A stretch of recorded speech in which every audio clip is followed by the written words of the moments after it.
partir saludando, por cierto, el nombramiento del nuevo ministro de Justicia, Luis Cordero, quien llegará a cumplir prontamente funciones en la cartera de Justicia. Evidentemente, estará siendo subrogado en estos días por el subsecretario Gajardo, que más se dirige a la sede del Congreso Nacional en Valparaíso, acompañado por la ministra del Interior, Carolina Toá, para la presentación y defensa del candidato a fiscal nacional. Queremos obviamente también valorar la visita del presidente Gustavo Petro, que ya se encuentra en nuestro país. Para nosotros es muy relevante fortalecer los lazos latinoamericanos. El presidente lo ha dicho en reiteradas oportunidades, fortalecer y cuidar la democracia es tarea de todos y todas. Y por cierto que además queremos reiterar lo que ayer hacía saber el presidente de la República y la misma canciller, que es condenar los asaltos a la sede de los tres poderes del Estado en Brasil. Por cierto que nos asiste una profunda preocupación de lo sucedido. Queremos expresar además nuestro apoyo a la democracia brasilera y particularmente al presidente Luis Ignacio Lula da Silva por este vil ataque a los tres poderes del Estado. Es importante cuidar la democracia y para eso vamos a estar también como país siempre defendiéndola y colaborando en todos los organismos multilaterales para poder protegerla. En relación a estos temas y obviamente también a los indultos, sé que hay muchas preguntas, así que pasemos ya a esta fase para responder sus consultas. ¿Quién va a partir? ¿Cómo está? Muy buenos días. Bueno, preguntar respecto a lo que ocurrió este fin de semana. El presidente de la República, Gabriel Boric, habló de desprolijidades a la hora de ejecutar estos indultos, ¿no es cierto? Preguntar a qué se refería el presidente cuando habla de desprolijidades. ¿No sabían los antecedentes completos de los indultados, como es el caso, por ejemplo, de Luis Castillo? Bueno, a ver, la idea es aclarar varias cosas, ¿no? El presidente detectó efectivamente que hubo desprolijidades en la ejecución de una decisión política, fruto de una facultad presidencial que es de indultar. ¿Por qué se produjo esta desprolijidad? Bueno, el presidente estableció dos criterios para aplicar los indultos. Uno, que es el que es conocido por todos y todas, ¿cierto?, que es poder indultar a personas que en el contexto del estallido social hubiesen cometido delitos y que fruto de ellos estuviesen condenados.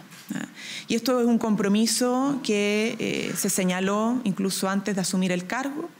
De hecho, tuvimos una larga discusión respecto a la posibilidad de tener una ley general de indultos que involucrara tanto a las personas que estaban con prisión preventiva por mucho tiempo en las cárceles, como también a los condenados o condenadas a propósito de esta situación anómala y excepcional que vivió el país en el marco del estallido social. Ese fue el principal criterio. Y el segundo criterio que fijó el presidente era que en la carpeta, ¿cierto?, de aquellos que estuvieran bajo esa condición se excluyeran personas que tuviesen antecedentes complejos previos al estallido. Y efectivamente ese segundo criterio fue el que no se cumplió, fruto de una serie de desprolijidades de las cuales evidentemente se asumieron las responsabilidades políticas en el Ministerio de Justicia y también respecto a la jefatura de gabinete del propio presidente de la República, porque los filtros se aplican en primera instancia en el Ministerio de Justicia, que es la cartera a cargo de esta tarea, pero también en última instancia a propósito de que es una atribución presidencial en la jefatura de gabinete. Por eso el presidente toma la decisión, luego de detectar efectivamente esta desprolijidad. Pero esto no dice nada de relación con la componente jurídico-legal de los decretos de indulto. Y eso es sumamente importante señalar. Una cosa es el incumplimiento de este segundo criterio político que fijó el presidente y otra cosa es la legalidad de los decretos. Eso no está en cuestión. Los decretos están bajo la ley, ¿cierto?, jurídicamente bien elaborados y por lo tanto no tienen ningún vicio legal. Pero bueno, se detectó este problema y por eso se tomaron las medidas políticas correspondientes, ¿no? Y eso es algo que ha asumido el presidente y lo ha dicho también públicamente.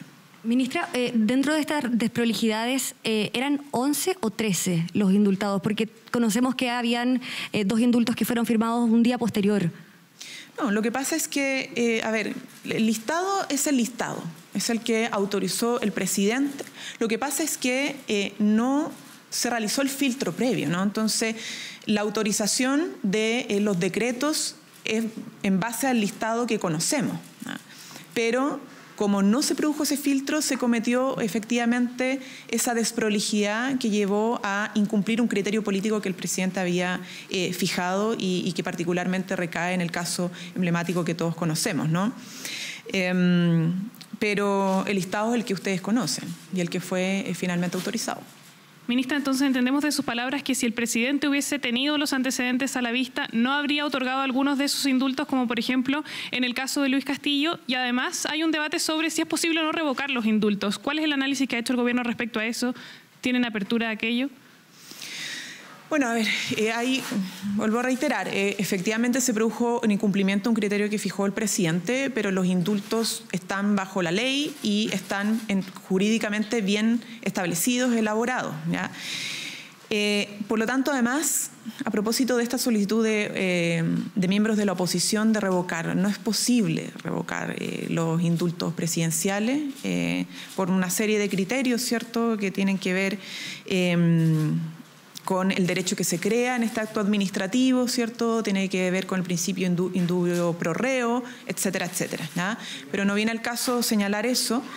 Lo importante es señalar y volver a insistir que no hay vicio jurídico, que los decretos son completamente legales y amparados en las atribuciones que tiene el presidente establecidas en la Constitución. Pero más allá de que no hay vicios legales, ¿entendemos que si el presidente hubiese tenido estos antecedentes a la vista, no habría indultado a todas esas personas? A ver, efectivamente, si el presidente hubiera tenido todos los elementos a la vista, la situación hubiese sido distinta.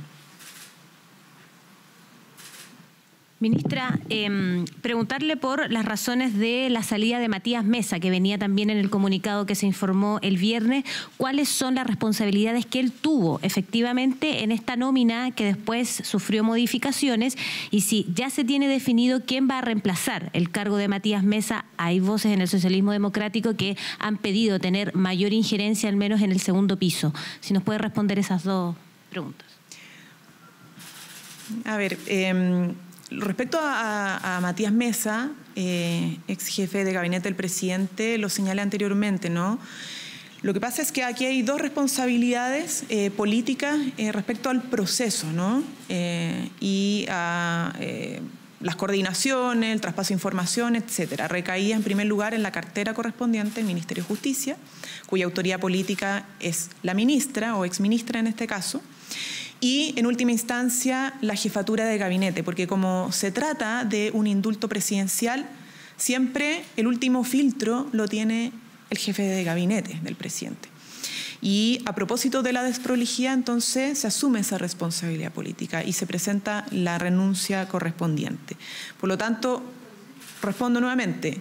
¿Cuál es la responsabilidad que le correspondía al jefe de gabinete del presidente de la República? Es ser el último filtro antes del presidente, y eso no se produjo como correspondía.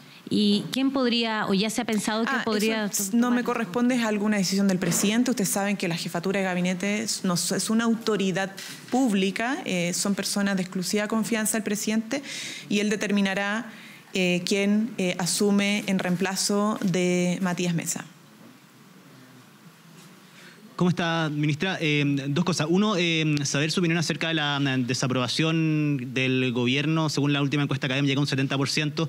Quería saber si es que para ustedes, más allá de que esta es una sola medición, es el momento más difícil que les ha tocado atravesar durante los últimos 10 meses, los primeros 10 meses a cargo del Ejecutivo. Y dos, ¿cómo se sale de esta situación? Y por otro lado, solo para volver al tema de los indultos, ¿qué mensaje se le da a las personas que fueron afectadas por personas que hoy día están indultados y que se está reconociendo que quizás de haber tenido todos los antecedentes, ellos seguirían en la cárcel?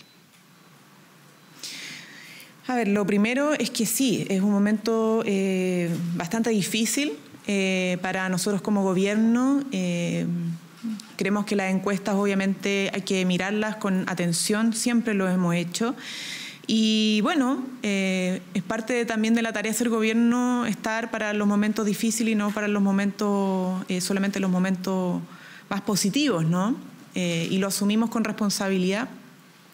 Esta desprolijidad que se cometió tuvo consecuencias, ¿ya? Porque entendemos que en política cuando se cometen estas faltas o desprolijidades hay que asumir las responsabilidades políticas lo más rápido posible, y lo que nos interesa evidentemente es poder enfrentar los desafíos que nos ha planteado la ciudadanía con mayor fuerza, con mayor responsabilidad, y en eso la agenda de seguridad va a ser un tema importantísimo. Esperamos también esta semana de poder avanzar.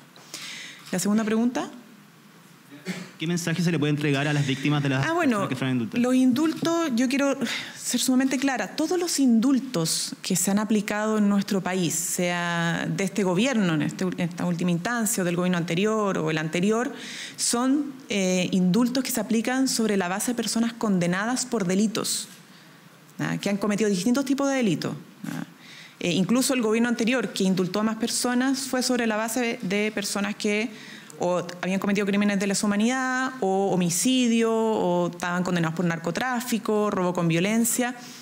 Entonces, lo cierto es que todo indulto que implica una conmutación a más de la pena, no es que el Estado no esté supervigilando estos casos porque están con firma mensual, con arraigo nacional, que se tiene que cumplir a menos que exista una autorización especial de gendarmería, entre otros criterios. Son personas que no se les libera de la condena, sino que se les conmuta la pena y cumplen la pena bajo otras características y siempre bajo la supervisión del Estado. Entonces, la verdad es que podríamos aplicarle el cuestionamiento a todos los indultos que se han hecho, ¿no? Porque siempre la naturaleza del indulto es que se conmuta la pena, es decir, no que se cumpla en cárcel, sino que en domicilio, con firma mensual y otras características a personas que han sido condenadas por delitos. Entonces, cuestionar aquello, en particular en el caso de Castillo, es básicamente un cuestionamiento a cualquier tipo de indulto que ha sido aplicado bajo personas que han sido determinadas como delincuentes o que han tenido una condena por cometer delitos de distinta naturaleza. ¿Bien? ¿Puede confirmar si Emilio Quispe sigue siendo el jefe de gabinete provisorio también? No puedo señalar eso porque todo lo que tiene que ver con la jefatura de gabinete que asumiría por parte de determinación del presidente es algo que no me corresponde a mí señalar en estos momentos. Bien, muchas gracias. Que tengan buen día. Lo decía la vocera de gobierno. Entonces, Carla, es un momento bastante difícil para nosotros como ejecutivo, y lo señala justamente respecto del tema de los indultos que realizó el presidente de la República hace algunos días y cuyo punto de inflexión fue el día sábado cuando finalmente decide el mandatario aceptar la renuncia de la ex ministra de Justicia Marcela Ríos y también de su ex jefe de gabinete Matías Mesa López Andía. Lo decía la ministra vocera de gobierno, no se cumplieron los dos requisitos establecidos por el presidente de la República para otorgar estos indultos. Primero, que fueran personas que hubiesen cometido delitos en el contexto del estallido social y que también no hubiesen cometido delitos antes de esta fecha justamente del estallido social. Esos filtros no fueron revisados correctamente por parte del Ministerio de Justicia ni tampoco por el jefe de gabinete, señaló la ministra vocera de gobierno, y esas serían las desprolijidades que acusan por parte del Ejecutivo y que finalmente terminaron con la salida de la ex ministra de Justicia y también del jefe de gabinete del presidente Gabriel Boric. El análisis entonces que hacen desde el Palacio de Gobierno, ¿no es cierto?, justamente en un momento bastante crítico para el Ejecutivo en este comienzo de año, donde tampoco las cifras de las encuestas acompañan la gestión del presidente Gabriel Boric. Hay una autocrítica entonces que se hace respecto de esta decisión. Señaló también la ministra vocera de Gobierno muy claramente que si el presidente de la República hubiese tenido los antecedentes de Luis Castillo, por ejemplo, a la vista, las cosas hubiesen sido distintas. Una pregunta que le habíamos realizado al presidente de la República hace varias jornadas, no había contestado al respecto. Lo hace la vocera de gobierno entonces, asumiendo y detallando estas desprolijidades a las que hace referencia el presidente Gabriel Boric el día sábado. Bien, pues vamos